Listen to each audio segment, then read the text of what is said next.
Hello and welcome to the Negotiator channel. This is All American Cast and straight from America, two places, Boston, Simo Lahtinen, welcome here. Thank you, sir.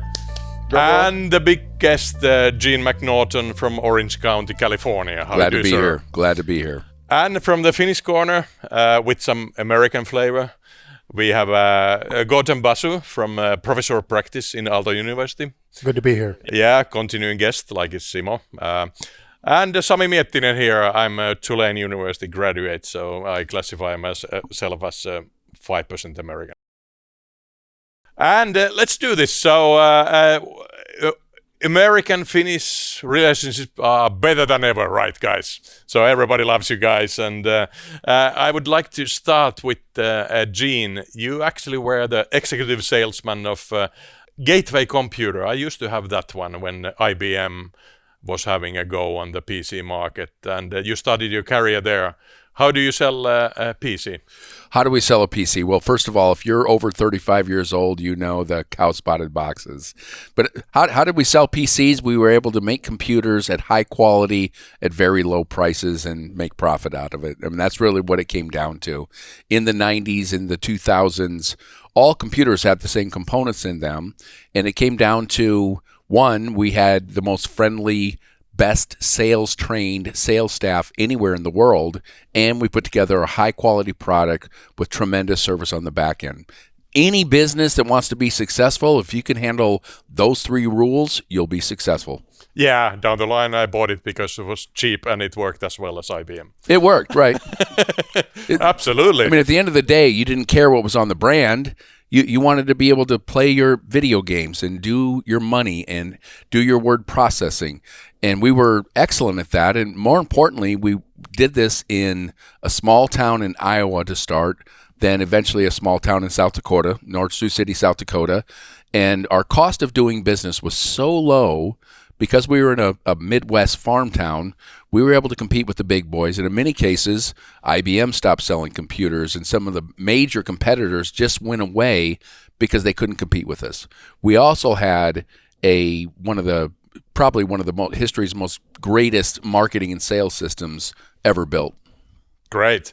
And after that, you learned probably there was some competition that it's all about sales technique as well. And you and I, we shared another thing from the old times, I think 90s.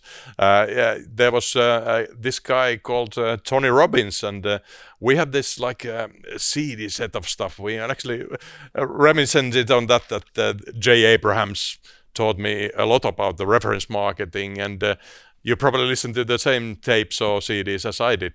Well, like a lot of people, I was awake at midnight and bought the infomercial cassettes. And what happened was, as this company was growing, I was listening to these cassettes.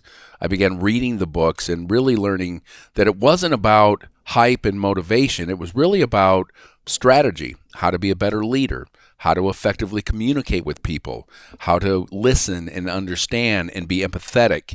And the more that I read these things, the more that I taught sellers how to listen and ask questions and not just try to sell something. Nobody wants to be sold to, but we all want to buy things. So if you can understand the psychology of how people buy and you can match up the way that you speak and present and say things, you're going to do better than most people. We mastered that at Gateway. Yeah, but then you got kind of drawn into that world of like high-powered sales and self-improvement. Simo and Gautam, do you share our passion with the American sales techniques? Well, I mean, I was familiar with Tony Robbins. I think he had Personal Power, those tapes. So I listened to a couple of those CDs. And yeah, he's a master in persuasion skills and, psychology and all those kind of things. So, yeah. Very, very, very interesting. So let me just, Simo. In terms of the Finnish sales, so Finnish sales is like mostly very reactive. So a customer comes to you, a customer wants to spend money. So I think Finns in particular can take a lot of lessons for just being open and being happy and being presentable and being positive and adding value to the people that you're talking to. It's not that difficult, but you really have to learn the basics first before you start doing it. I think this country could, take a couple of lessons from the US playbook there. Absolutely. Yeah, and Gene, you had a private session with my boutique investment bank, TransLink, on the sales training, and I think we had a fantastic workshop on your sales tech. You actually have written a book on that, but it was a typical Finnish thing. I mean, everybody's kind of stone-faced, and you had to do the come on, guys, this is two-way street. Well, I had to get used to culturally participating and giving feedback during a talk evidently is not something that happens here. I had to learn that the hard way. However, I did get the feedback that we needed. Normally, people don't want to just sit in a classroom setting and have somebody speak at them. What I find as a teacher and a consultant is engagement, involvement is what causes people to at least open their minds to want to learn. And better yet, over time, they open their minds, they learn something new, and they change behavior. Because you're never going to change a result unless you change what it is you're doing on a regular basis. So we only had 2 hours with your team. I can't change the world in 2 hours, but I could tell by the looks on their faces, by the standing ovation I got at the end, that it was highly impactful. So good on you for bringing me in. Yeah, great stuff. And but then staying on Tony Robbins, you kind of fell in the rabbit hole of this, and then actually changed jobs from Gateway to Tony Robbins Empire. And again, you were doing some serious sales, and eventually you ended up selling stuff to Simo. And Simo, you've been a couple of times in Tony Robbins events. Live with passion. Absolutely. Make your move. Yes. Say yes. Hell yeah. Of course, this is the best stuff there is. Tony's big thing is to get you to not do what you normally do, which is to make excuses and sit on your ass. Get off, make the move, do something for yourself, go out there and make a play. My high school football coach used to call me go out there and make a play, son. That's the only way you're going to win. And Tony's the best at that. Awaken the giant within. But now that you entered the organization inside and had to do the sales of this influence and self-improvement, how was that? I guess organizing big venues, a lot of fanatic people joining, and then also you had to sell the whole product and develop it from those CDs we used to listen. Yeah, there were multiple ways that people could get further involved in Tony's work. And, first it could be buying a book. It could be attending a live seminar for 4 days, the Unleash the Power Within seminar.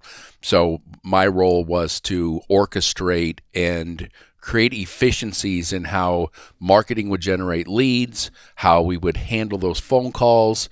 Some people would call just to buy. Some people called that had questions. So we had to teach and train the sellers on how to properly position things. More importantly, it wasn't about pitching somebody. It was about asking the right questions in the right order to understand what problem they were really trying to solve. Some people were doing well, but they were frustrated. Some people were making a ton of money, but they were depressed. Some people were happy and wanted to make more money. So once you understand somebody's driving force, what is it that you really want? What is your situation now? What's the target? What's stopping you? Usually you can make a connection with people when you truly ask questions, you're truly interested in them, you want to help them, and if you can understand that flow, you can help people take the next steps in their lives. And that's what those events were all about. Then there's at the events, then there's other programs. So we have an event with 10,000 people. Then there's events that will go into managing your health. There'll be events that go into managing your finances. There will events that will go into managing your relationships. And if you think about kind of the scheme of life, you've got your health, you've got your finances, you've got your relationships. And then all of that's packaged around spirituality. Not Christian spirituality, but what he says, and I totally believe in, whatever you believe in, then take action in that. Whether it's Buddha or Krishna or whatever it is, but get involved in a higher power. And that's what it was all about. And what he did is he made a 30-year study of who are the people that have the greatest relationships, and he would go interview those people, and he'd understand the patterns of what creates great relationships. He did the same thing in finance. He did the same thing in health. And then he would write a book about it. But, he really What I would say about Tony, he is one of the greatest students of success that I've ever met in my life. He's relentless. If somebody's doing something great, he wants to understand it. And then he has a very good way of being able to package all the learnings and then putting in something that is entertaining and teachable. And, there's just nobody like this guy. Yeah, and then it's down a little bit like a Brian Tracy, who has these iron laws. He has some simple, very intuitive concepts like a pain and pleasure, and sort of moving onwards between those two. But Gautam, at the same time, you were doing operations in MIT and kind of a bit more engineering field. But you done your fair share in consulting. Is this kind of Tony Robinson style American selling part of American consulting culture as well? Well, I think that Americans are very good at commercialization. I think that living in Finland for so many years, that there's something that Finns can learn. I work with a lot of companies here in Finland and in Europe. And so one of the things I think in the culture that's ingrained here is under-promising and over-delivering. And maybe it's the other part of the continuum. I think it's the other way around for most people, but yeah. Well, I mean, if you think about, for example, Americans, they get the reputation of over-promising and under-delivering. So part of that is really the tip of the spear sales and really going to market. I think Americans are still the best in the world at that. So there is something that can be learned at that. But I think you need both, isn't it? So a happy medium, between being able to deliver and being able to sell and commercialize. I think Finland, if you look at, for example, the GDP, it's been relatively stagnant for the last 10, 15 years. And so our lovely neighbor in Sweden, they do a much better job of commercializing and selling their products and their services. So I think there's something to be said about that. And definitely it's like location specific. If you are Finn and you do Finnish sales in America, that's a failing concept. So, or what would you say, Simo? Well, can I say something? Like both Finland and Sweden have one thing in common. Guess who's the biggest trading partner? The USA, right? The Swedes go to market, they start the sales, they take risk, they make sure that the product starts moving. Finns want to develop the best possible, like a great example of a company that was creating, at the height of the pandemic, they had the world's best masks that, prevent all the harmful particles. And they're like, you know what, instead of going to market right now, we're just going to make sure that these masks are just going to be the best possible ones there are. And we're going to finish developing them. And just around January 2023, they were done developing the masks. Now we can go to market. So that's the biggest problem Finns have, is that you do not need to have the perfect product. You need to have a good enough product and then some momentum behind it. Yeah, move fast and break things, and now we're getting a bit dangerous territory, gentlemen, because that's what the tech bros do. I mean, Peter Thiel and Elon Musk and those guys definitely move fast and break things. And but that's part of America as well. You take a huge risk. You can restructure and move on your feet, and you don't overdevelop and over-engineer things, and you just move where the market is. And that's a big part of American ethos, flexibility and ability to sort of pivot. But now we come to the sort of negotiations. So if you have a really kind of mercurial person, like let's go for the Donald Trump. So I don't know who wants to take this one, but the art of the deal. Dangerous territory. Gautam, you have, I have read the book. I watched The Man. Can you say something about Donald Trump's background? Yeah, sure. I mean, Trump is a New York real estate guy, right? So, grew up in Queens. His father was a real estate guy. And what's interesting about Trump is that, he idolized his father, but he also had a mentor in Roy Cohn, who was a kind of a notorious lawyer in New York, was involved with the McCarthy kind of witch hunt for getting all the communists out of the U.S. And he was a very kind of brutal guy and very transactional in nature. And so that was Trump's mentor out of his dad. And so if you look at Trump, he is a very good negotiator. I remember reading his first book, The Art of the Deal, back in 1990. So don't want to date myself, but basically read that book. But he is very transactional. And look, at the end of the day, you can't get things done in New York City without having some devious type of connections, right? I.e. mobbed up connections, sanitation, cement, steel. Those are all mobbed up connections. And Trump navigated his way around that world for many years. And I think that if you look at what he's doing now, it's kind of a reflection. You have to understand the man's past. And of course, he became a TV star afterward. And yeah, and he knows how to use the media, and I think in a lot of ways he is a master negotiator. But I think, Sami, you have some things to say about that. Yeah, I mean, but if he treats the rest of the world as a New York real estate scene, that's a bit harsh, because the world is not the New York real estate scene, is it? This is a transactional world, and I think people were under the democratic rule too much on the softy stuff, like everything will be fine if we just speak nicely and do right things, and maybe do some overly nice things. So definitely that world was too much, and at least for the Americans who voted against decisively and said no more of this kind of soft stuff. But I guess we Europeans, we have some adjusting to do for that transactional world where we would like things to be a bit like a smooth and more idealistic, if I will. Yeah, but I think on that, and I think you hit it on the nail, that it used to be very values based, right? Idealism, and there's a great comment that a friend of mine said. He said that idealists think in terms of solutions, whereas conservatives think in terms of trade-offs, right? So in a transactional world, you're kind of thinking of trade-offs in a way. And so getting used to and adapting more from a values-based world into a more transactional world, that's what folks have to get used to.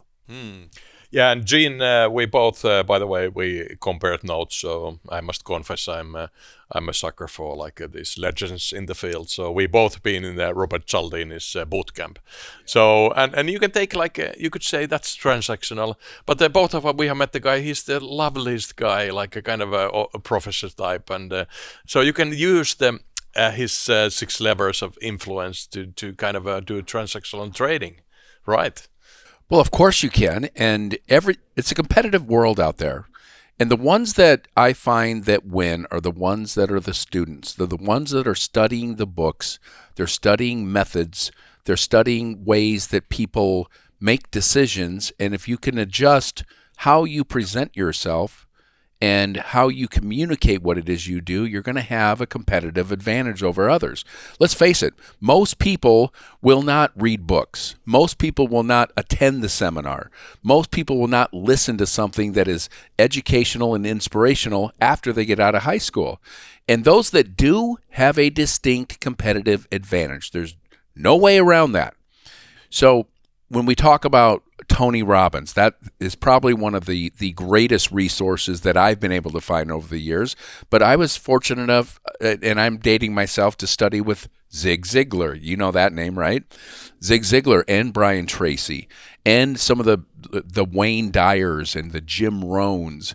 I, for some reason, at an early age, once I heard my first inspirational cassette, I was like, this is really good stuff.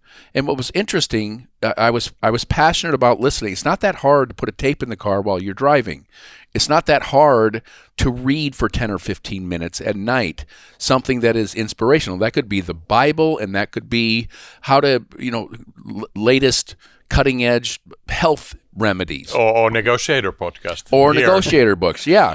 And, from a negotiation standpoint, man, there's so many great resources out there, and new ones come along all the time. But if you go back to Dr. Cialdini, who wrote the first book, that spent 20 years prior to writing that book studying patterns and behaviors of humans and why we do what we do. 20 years, and he was a college professor, so he had years and years and years of actual research that really helped us understand why do people do what they do. And if you understand that and you adjust how you communicate, how you position things, you're going to have more positive influence over other people. There's gentlemen like Chris Voss, the FBI negotiator, Robert Karras back in the in the 90s. You couldn't be on an airplane without seeing his negotiation workbook right there and invite you to the seminars. And those that study, those that are passionate about something and look for outside resources, to look for people that have done what it is you want to do and study their patterns, those of you that do that are going to be far ahead of most people, because most people will not buy the book and read the book. So I'm passionate about that subject, and certainly there's no shortage of resources out there. I mean, shoot, today, here's a question. Today, anything you want to do, I don't care what it is, you can punch it into YouTube. You want to climb Mount Everest? There's 1,000 videos on how to do it. You want to increase your money, you want to increase your income, you want to increase your investments, you want to lose weight. Every answer is out there and it's free. So why don't people do it? You tell me. Yeah, and a couple of those names, Chris Voss, for example, he was on Nordic Business Forum. He's FBA's lead negotiator, and I was actually thinking of your training today, that because you went through the concept of acquisition audit without saying that. Like that's very important. You got to know the objections of the client ahead of the time. You probably want to voice them ahead of the time before the client does it for you. So very, very important concept. But an FBA negotiator, I mean, you deal with the guys with the guns and the danger. So people think American influence is a kind of soft bullshit power. But I mean, there's an American legend, Al Capone, who said, I get much further with the kind word and a gun than I get with the kind word alone. So we have to remember there's a power behind negotiation. It's not for like soft guys. You have to be able to wield the power, and this is the time where the people with the who can wield the power will survive. Let me give you a good example. Somebody is deciding, in my days working with Tony Robbins, and somebody's not sure, the event may be $1,000. They've got to take a flight to get there. They've got to get hotels. It's going to be an expensive weekend. And I know from my personal experience in watching hundreds of thousands of people go through that event that it transforms their life. So is it wrong for me to use every technique in the book to convince that person to part with, let's say, $2,500, whatever that is in euros, a good sum of money? Is it wrong for me to use persuasion techniques, to use takeaway, to use future pacing, to use commitment and consistency, some of the lessons I learned from Cialdini? I don't think that's wrong at all, because I know when they get there, it's going to transform their life. So how is that wrong? That's a good question, Gene. How do you kind of look at intrinsic motivation, internally motivated, versus extrinsic motivation? Because I think if you go to a Tony Robbins event or any event like that, that's very motivating. It's inspirational, but then that kind of wears off after a period of time, if it's weeks or months or even years. So how do you look at intrinsic versus extrinsic motivation? If you have a big enough reason to do something, you'll figure out the how. But reasons always come first. So people that dabble, I want to lose some weight, I want to make a little bit more money, that's wildly different than saying, look, I am done. I am never again going to do this. Or from now on, I am going to commit my life to being a better parent, to having a great body, to getting rid of debt. So when you have big reasons, Jim Rohn says this, when the why is strong enough, the how will get easy. But big decisions, mark my words, and if you reflect in your life, you've done this yourself, big decisions start with you making a mental commitment to say, never fucking... Oh, can I swear? You can swear. Sorry. This is like... No, you get me all fired up here. Like I need to get on stage here really quick. Let me finish Joe Rogan or Lex Friedman. Okay, but I'm telling you, reasons come first, answers come second. So the short answer is that. Now, what people believe that have never been to one of... there are many other wonderful events besides Tony Robbins. He's the king of the beasts. And I know that from my personal experience of reading. I was in small town Iowa. There was no Tony Robbins seminar in Sioux City, Iowa. I can promise you that. I'd never been to a seminar, but I was reading the books, I was listening to the tapes, and I found myself feeling happier about things, taking more energy into my job. I found myself getting promoted, one promotion after another promotion after another promotion. Then I learned the art of public speaking from Zig Ziglar. Like in the 90s, nobody had been in front of more people than Zig Ziglar in the 90s until Tony Robbins kind of overtook that. But I went and learned from the very, very best. I spent the money as an investment and said, you know what happens sometimes? When you pay money, you pay a hell of a lot more attention.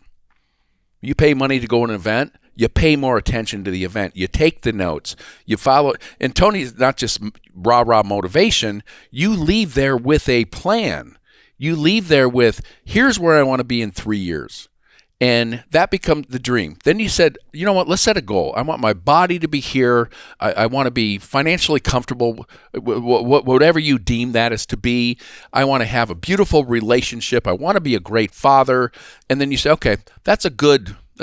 Now let's break that into a plan. And so at 3 years, I want to be this ideal human being for me, right?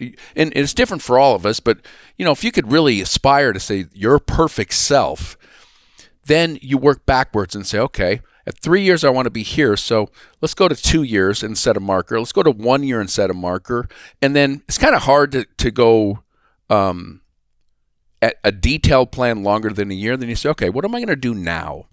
What can I do now to increase my health? Well, I can go for a walk. I can say no to the candy. I can stop the alcohol. There's little things you can do, because what happens is you have a big enough reason to start shifting your habits. And in many cases, that's eliminating things out of your life.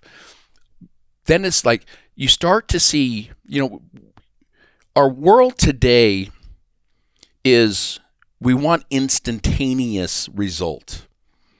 Oftentimes, like there's a vitamin program, and you take the vitamins, and you look at yourself in the mirror and you go, well, nothing's changed. Okay, I'll do it again. You look at yourself in the mirror and nothing's changed. You don't feel any different. Like, really good things are not going to be instantaneous.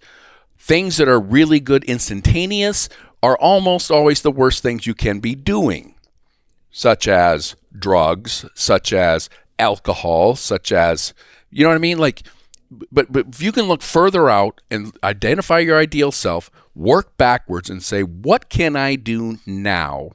Maybe I go join the gym. Maybe I commit to reading a book. Maybe I start praying. Maybe I start complimenting my kids more or my wife more. And those little movements over the course of time, I've never seen a short road to success ever. And I've looked damn hard. And can I just piggyback off of that? So, like, as someone who's been to these Tony events, that's actually what happened. So I got into the best shape of my life.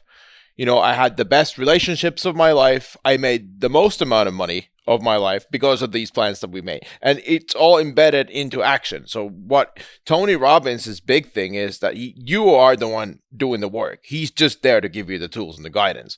So these are wonderful, beautiful events. And I think all Finns should consider.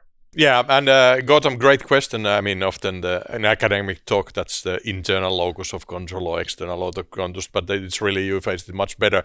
But I mean, there's something in that concept, like if you're driven by the external forces, and you often feel victimized. So and then there was something wrong in the previous era, like the people had this victim culture, and so you got to take the control, and some people misrepresent that as a selfishness. So, but it's like you have to take charge of your life.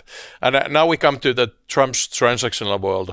It's Trump's world, and we live in that, and that can be nasty. And the Europeans might feel slighted with all this tariffs and stuff. But then, what are you going to do about it? I think generate some power to be meaningful and take action, and don't just sit on your ass. And if you complain about Ukraine being invaded by Russia, then do something about it, and don't say, "Well, you Americans should try harder." So that's I think it's a good thing. Europe needs this. We've been weak. I don't know if that's too radical to say in Finland. Gautam, you lived here. Well, I think what you gentlemen were talking about is it's action, but it's also putting in the work. I think before the podcast, we were talking about another legend from Iowa, Dan Gable.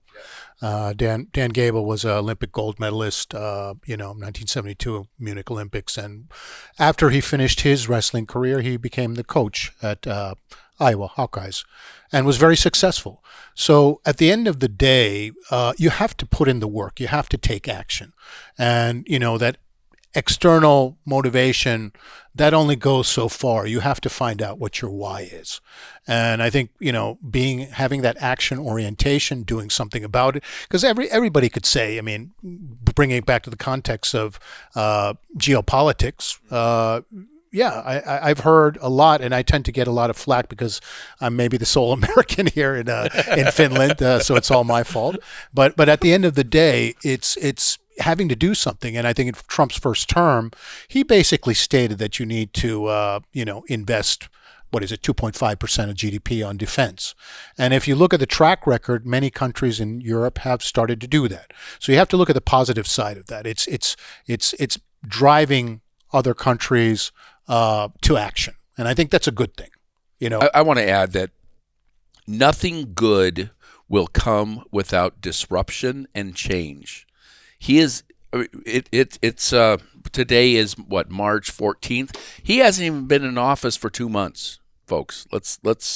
What he's trying to do is reshift the whole perception of everything.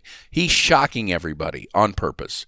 And if you really read The Art of the Deal, that is the big swing. And how it's going to go is this. Mark my words. He's starting with the fist. It's going to extend. The fingers are going to extend. Then it's going to turn into a handshake, and everything's going to be okay. And I would be willing to bet bottom dollars that all of the world's economies are going to get better. Mm. Yeah, you can't make omelette without breaking eggs. It's definitely feels too much shaking and the gaming, and especially the tariffs will cruel. But there's could be method in the madness, and it's the. It's a little bit the same thing as the sort of tech bros move fast and break things. And if you have weak structures, then they deserve to be broken. And if people don't take action and focus on wrong things, then they deserve to be shaken. Yeah, but let me ask you this: how does Trump affect your life? I had my friend Tuomo Vuoltainaho, who was the most brilliant student in my business school. He went to Chicago to teach with Eugene Fama and Richard Thaler, and then went to Harvard to teach as a professor. And he went to hedge fund. And his advice to me was, don't watch too much the American TV. Things will pass, and you just waste your time. So do it from time to time, but don't invest your life in watching the drama. Well, hold on. How's it going to affect whether your company goes out and gets new clients or not? It's going to mean jack shit. It's not going to mean anything to you either. So we pontificate on this stuff and crybaby stuff, but is it an excuse not to go do what you need to do to create a happy life, to be a better father, to provide for your family, to be spiritual in the way you want to be spiritual? We spend so much time all this fucking bullshit is dude, you know what? That's not going to stop you from going to the gym. Yeah. It's not going to stop you from making money, from providing. What's life all about? Who gives a shit? Unless you are a French champagne salesman to California, then it might affect your life a little bit. But in terms, if you're a Finnish company trying to expand to the US, there's never been a better time than now. Give me the American speech for Capteeni. So thank you. Simo, you run this Capteeni, and you specialize in bringing the Finnish clients to the American markets. How do you go about establishing that now, or is it a good time, or should we wait a bit? Well, we have a pro-business president now in the United States. So there's actually, me and Gene have been riding around Finland this week doing media and a bunch of different interviews in Kauppalehti this and being other the outlets. highlight of your This is week, absolutely, Sami, the highlight. It's always the highlight. So in any event, there's never been a better time for a Finnish company to expand to the United States. We are doing deregulation. There are, in fact, tremendous amounts of interest that are being presented for Finns and Finnish innovations in technology, biotech, carbon neutral, clean and green manufacturing technologies that Americans are very interested in. So now, we have a president that wants to deregulate, that wants international business to come to the United States. The red carpet has been rolled, but this window of opportunity is not going to last forever. You know what I mean? Like this is now is the time to strike. So now it's time not to be finished. Now it's time to take a chance, throw the coin, see where the chips land, and maybe you'll win. Depends on who you're working with, depends on how much you want to win. But if you don't want to win, all the answers to unasked questions are what? No. Yeah, exactly. Absolutely. And I think to your point, talking about disruption, anything gets changed around, there is opportunity there. You just have to seize it.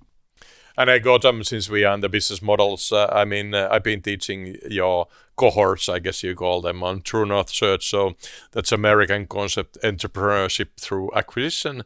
Could you talk about that and how do you do that? Yeah, sure. So entrepreneurship through acquisition is basically a simple model. It's where an aspiring entrepreneur searches for, acquires, operates, grows an established company. Established being the key word because it's not a startup. Startup is 0 to 1. This is, let's say, 1 to 10 or 1 to 100 type of model. And so negotiation obviously is a very key aspect because you're going to have to negotiate deal terms. You're going to have to negotiate the LOI, letter of intent. You're going to have to negotiate the purchase price, so on and so forth. And so I think that you've been very instrumental, Sami, in helping our cohort members in a simulation where Sami is as a seasoned negotiator, investment banker. I'm not letting them easily. Yeah, and Sami's a tough negotiator, and I think it's very, very interesting to see how people react because negotiation it's very emotional, and especially when you're in a deal environment, you think it's very rational, but it's not. And, if you're dealing with somebody who is a retiree or close to retirement, who's selling their baby, obviously there's an attachment there and they don't want to sell it to just anybody because you're acting as a steward for their legacy on the buy side. So at the end of the day, you want to ensure that, that the terms are met and negotiated properly. But a deal has to be done. Again, going back to the art of the deal. Right, and there's different negotiation strategies. I think Sami knows, he's written a book on it. But I think it's a really invaluable skill in not only deal making, but in everyday life. Negotiating. When to put your kid to bed. It's really you got many different applications for it. Yeah, you don't get what you deserve, you get what you negotiate. That's my byword of my negotiation power handbook. But it's been some crazy stuff we have done. Already 2 years ago, we started doing like a biometric scanning. So it's fantastic. If I can be a really asshole negotiator. In a negotiation mode at least. So, but basically, I can play in a safe environment. But then the biometric reads my eyes. Yeah. It reads my emotional level. Is it credible? It's fantastic to see your emotional score being looked at the computer, and it's super cool if you're novice because then most of the time you're on the fear scale. It's just this guy's fear, and then you go through it and you get over it. It's fantastic. What Sami was talking about. So when we actually do this simulation, Sami is on the sell side, and we have our guys or girls on the buy side. So what we do is we videotape them, and we run an algorithm basically that looks at their facial expression, and the facial expression could be anything from fear to disgust, to joy, to anxious, to angry. And so it's really interesting when you look back, how people react on an emotional side. And I think you guys were just talking about you giving a keynote speech and then kind of having, the Finns not really say anything.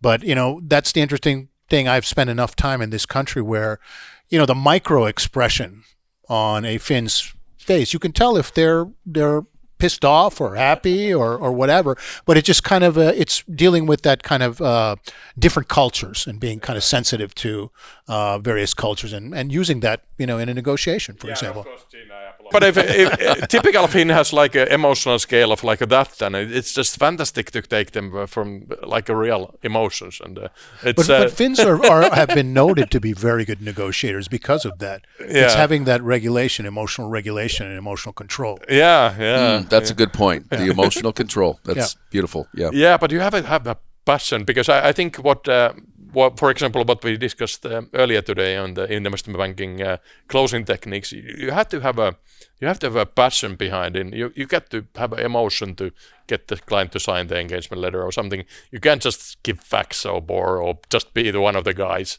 in the process. You have to have the hooks. Always be closing. Always be closing has gotten a bad name, and people think that means you're trying to hammer dunk people at all times, and that's not the case.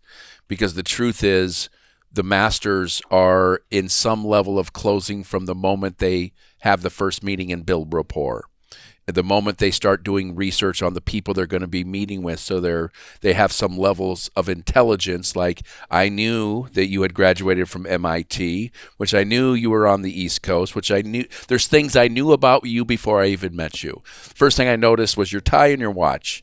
Like, most people don't take the time to pay attention to people so they can have some level of building rapport, because that's the first part to trust. Is that closing? It's part of closing, because if you don't like me, it's going to be a hard thing for when I start asking you for important information and questions. You're not going to care if you don't like me. If you think I'm a jerk, you're only thinking about getting out of that meeting. But if you're into it, so is that closing? Yeah. But here's the mistake. People think closing is an act. It's not one action. Closing is a process of engaging people, understanding if you can solve their problems in a unique way that's going to help them get what they want or solve a problem. So if you think that's closing's bad, then we're on the wrong page. But the truth is, if you're a master at this, you're looking for people that have a problem, and if you can solve that problem and help them achieve what they want, I mean, what's that worth? It's worth everything. Well, let me ask you this. I mean, because going back to the transactional, because what you're talking about is building rapport. It's relationship based, right? Yes. So if you're on the flip side, transactional, looking at the terms of the negotiation and the outcomes, how do you compare and contrast the two? Well, before that shows up, there's going to be a level of emotional decision, and it's going to go to the terms. And eventually, I mean, obviously you got to have the right intelligence to understand the terms, which mean on your team, you're going to have the right expert support. But in my experience, most everything has been agreed to before the paperwork shows up. And if you're in that position, that means you built the relationship, you've done the homework and the research to understand the true impact of the problem you're trying to solve. You've presented everything it is that your company can do to help them solve that problem. You've already talked about in-kind terms and times, and then the rest is for the attorneys. That's my opinion. You're not, now you may get into some line item things, but when the real high level decision makers have gotten to that point where it's a virtual handshake, like we're in agreement, let's work out the details, then the details are just that. They're just the details. That's how I have experienced it in my life. It's not transactional. Yeah, and then there's my negotiation theory is we have 4 levels of negotiation. We have a power, analytics, social layer, and then we have principles. And I mean, if everything is just the transactional in the short term, of course, even rapport makes it not like just a point in time. So you have to build it, but over the years, you have a reputation and your trust balance, and the people develop a view of how you act. And in this world where the artificial intelligence can be used to crunch everybody's past history and profile, you can't be just completely transactional from the deal to deal basis. You have to take the long term view on the reputation. Fully agree. I mean, at the beginning, it's when you begin to establish a relationship, and it depends on what you're negotiating. If we're negotiating multinational, multi-million-dollar deals, right, there's going to be more lawyers involved on the terms and conditions. But I can tell you that the work in front, if you're willing to do it and if you're smart enough to do it the right way, once you make a decision with the decision maker, it's the owner, it's the CEO, it's the division president, and once you've done that in kind, then 90% of the deal is done. And one take from your teaching, I think we all Finns could use is like you got to speak up your team and I mean Finns kind of hate people who put themselves up, and I can see that it's a bit ei pidä elvistellä. But what we are really bad is we don't talk up people. So Simo, I would want to give excellent talking up to Gene McNaughton, and Gene, I want you to do the same for Simo, and we'll do here the same on this side of the table. Well, let's understand the premise of what you're saying is that nobody wants to listen to somebody talk about themselves. When they say, I did this, and I've been around this, and look at my Rolex watch, and when I got in my... Nobody... We like, fuck you. Like, nobody wants to hear that. However, if we go into a meeting and I tend to be one I know that people think somebody like that's an asshole. I'm not talking about a best-selling book or the trip that I just took, but when we do introductions, Simo says, let me introduce my partner and friend, Gene McNaughton. And nobody knows who the hell I am. And he says, well, here's a little bit about the background. He did this, and he did this, and he did this, and we got together this way, and he's a person of integrity, and he's done some big things. That's not bragging. That is strategic positioning. When I talk about how I started working with Simo as I was launching his family's business from Finland to the United States, and how he got involved, and he had a company that did special, unique things. And that's how we now have become partners, because we just did this. We just built a multi-million-dollar company from Finland from scratch in the United States. And I thought, you know what? We can teach. We now have done it. Like, you can go hire Bain and McKinsey, and they're going to send their 24-year-old just out of college people that have studied things on paper, and they're going to tell you what they think you should do. We just fucking did this.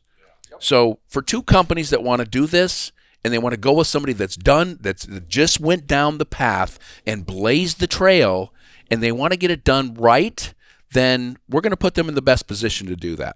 Yeah.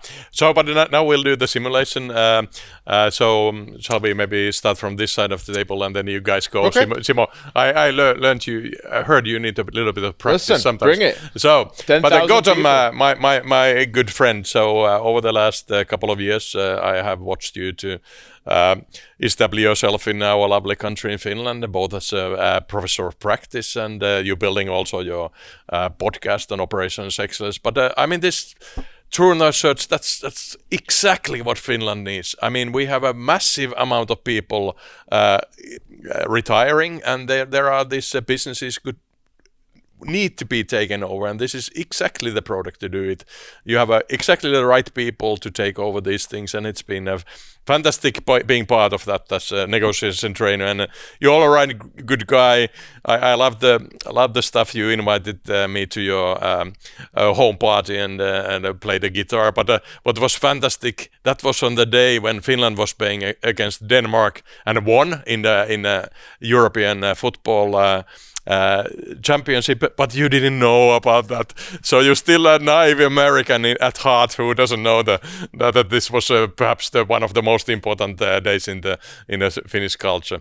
But it's great you're here, and I wish your business every success. Thank you. It's my turn. So I have to say something nice about Sami. Oh, I mean, Sami is a good friend and is a man of integrity. And, obviously very talented in corporate finance, has long track record, not only in Finland, but also in London, which is a financial capital. So proved yourself there. And then, major way here, and really appreciate the stuff you've helped out with True North Search. I think it's the fourth cohort that you've actually engaged in the negotiation simulation, and I think you're providing valuable skill in not only negotiation but understanding the 4 levers, how you applied that or written that in your book and applied that in a simulation. So it's been really a lot of fun working with you, and look forward to future collaboration. And you can choke me to pass out in 3 seconds if you need to. So that's maybe my weak point. Gautam is a bit of a martial arts hack. Yeah. But Team USA. Boom. So a lot of business owners in this country probably used to do trade in the East. And that has sadly come to an end in February 24th, 2022, if not earlier in 2014. Now that 10-15% of lost export is now being headed to the West. And so there's a couple of different ways to do that. One of them is to go with someone that you know who's done it. So I don't have the pleasure of being here with my colleagues Sami and Gautam and myself in the studio, but also we're joined by Mr. G. McNaughton, who is one of the leading business growth experts of the United States, who just recently took a Finnish company from Finland to California, launched, grew, and scaled the company successfully in 4 years. And now, this is a man who we get to join here today, Mr. G. McNaughton.